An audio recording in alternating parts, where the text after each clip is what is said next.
Shalom, saya Vini Alfionita Palimbungan dari Prodi PAK kelas B. Pada video ini saya akan menjelaskan perjalanan misionaris Rasul Paulus yang pertama. Pada waktu itu dalam suatu jemaat Antioquia terdapat beberapa nabi dan pengajar-pengajar. Di antara mereka ada Barnabas dan juga Saulus, atau yang lebih kita kenal dengan Rasul Paulus.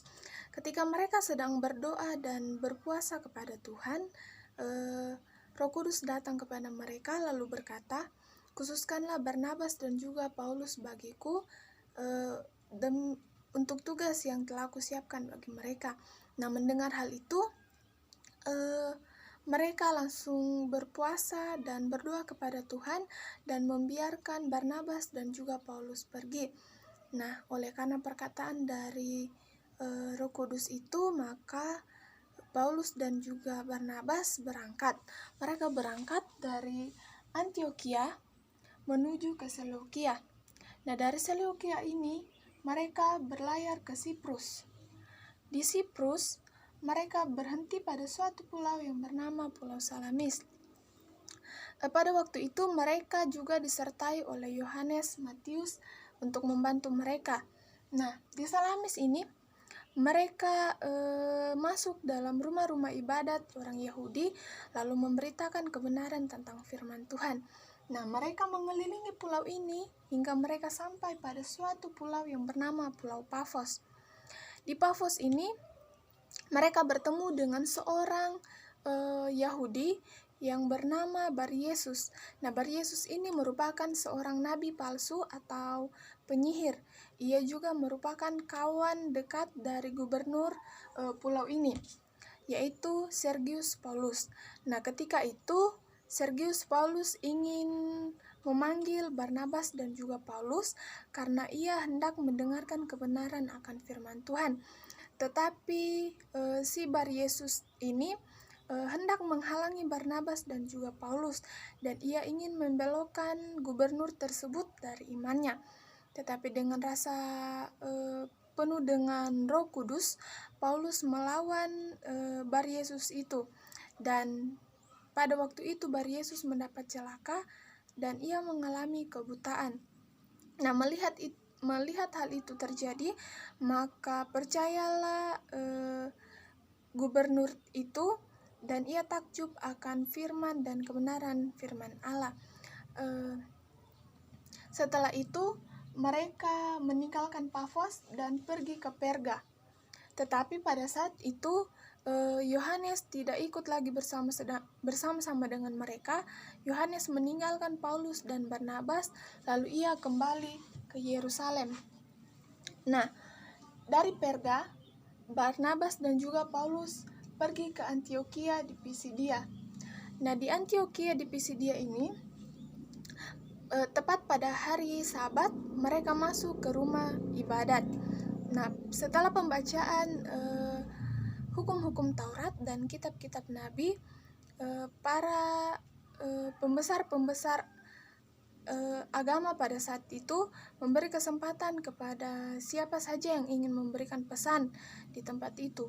Nah, Paulus pun berdiri dari duduknya, lalu ia menyampaikan pesan-pesan Allah dan kebenaran-kebenaran serta kebesaran-kebesaran kuasa Allah. Nah, mendengar hal itu, maka bergembiralah semua orang di tempat itu pada saat itu, dan banyak orang yang menjadi percaya akan Allah, dan kebenaran firman Tuhan pun disampaikan di tempat itu. Tetapi tidak semua dari mereka yang suka atau setuju pada pemberitaan yang dilakukan oleh Barnabas dan juga Paulus. Ada dari mereka yang tidak setuju akan hal itu, dan mereka pun menghasut para perempuan-perempuan yang percaya pada Tuhan dan para pembesar-pembesar kota pada saat itu. Nah, sehingga hal itu menimbulkan penganiayaan terhadap Barnabas dan juga Paulus, lalu mereka mengusir Barnabas dan juga Paulus dari tempat itu, sehingga Barnabas dan Paulus pergi ke Ikonium. murid-murid yang ada di Antiokhia itu penuh dengan Roh Kudus dan mereka bergembira. Nah, di Ikonium ini sama seperti hal-hal yang telah dilakukan sebelumnya, Rasul Paulus pun mengajar dan memberitakan kebenaran tentang firman Tuhan. Sama halnya dengan di Antiokhia, banyak pula dari mereka yang tidak setuju akan pemberitaan dari yang dilakukan oleh Paulus dan Barnabas tersebut. Nah, orang-orang yang Yahudi yang ada di Antiokhia menghasut orang-orang yang ada di Ikonium, sehingga mereka orang-orang yang ada di sini pada saat itu terbagi menjadi dua bagian. Yang pertama, orang-orang yang percaya dan takut akan Tuhan, dan yang kedua, orang-orang yang tidak percaya pada saat itu. Nah, jadi orang-orang yang tidak percaya pada saat itu membuat suatu gerakan yang membuat Paulus dan Barnabas mengalami penganiayaan sama seperti yang mereka alami di Antiokhia. Mereka membuat suatu gerakan dan mereka melempari Barnabas dan juga Paulus dengan batu. Nah, mengetahui hal itu, maka Paulus dan Barnabas meninggalkan Ikonium dan mereka pergi ke Listra dan Derbe. Nah, di Listra ini terjadi suatu mujizat yang dilakukan oleh Paulus. Pada saat itu ada seorang yang hanya duduk diam saja karena ia tidak dapat berjalan dari ia lahir atau ia mengalami kelumpuhan. Nah, ia mendengarkan apa saja yang dikatakan oleh Paulus pada saat itu. Paulus memperhatikan orang itu dan ia yakin bahwa orang itu beriman dan orang itu dapat disembuhkan. Maka dari itu Paulus dengan nyaring berkata kepada orang tersebut, "Berdirilah dan bertumpulah pada kakimu." Nah, seketika itu juga orang tersebut dapat berdiri dan berjalan.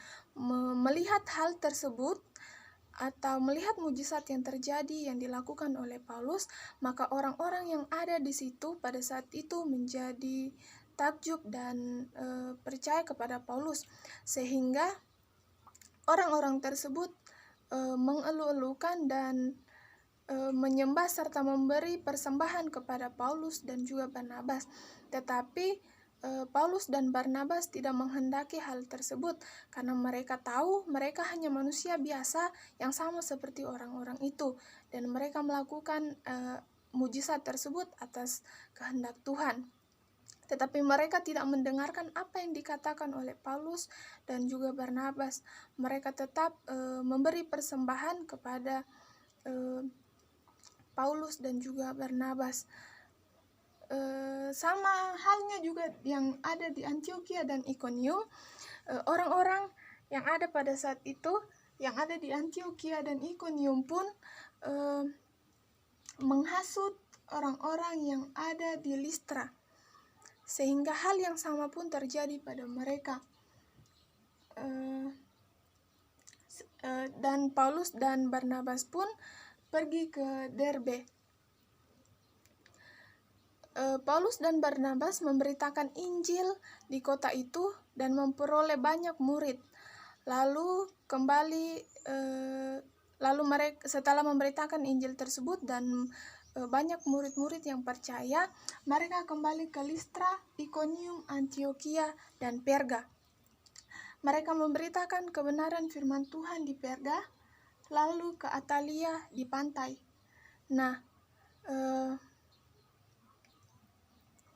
setelah mereka memberitakan kebenaran firman Tuhan, mereka berlayar kembali ke Antiokhia.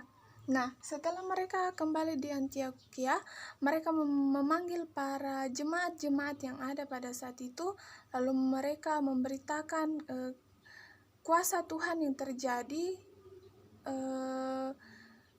melalui perantaraan mereka. Nah, disinilah mereka lama tinggal di situ. Begitulah perjalanan misionaris Rasul Paulus yang pertama yang dapat saya jelaskan. Sekian dan terima kasih.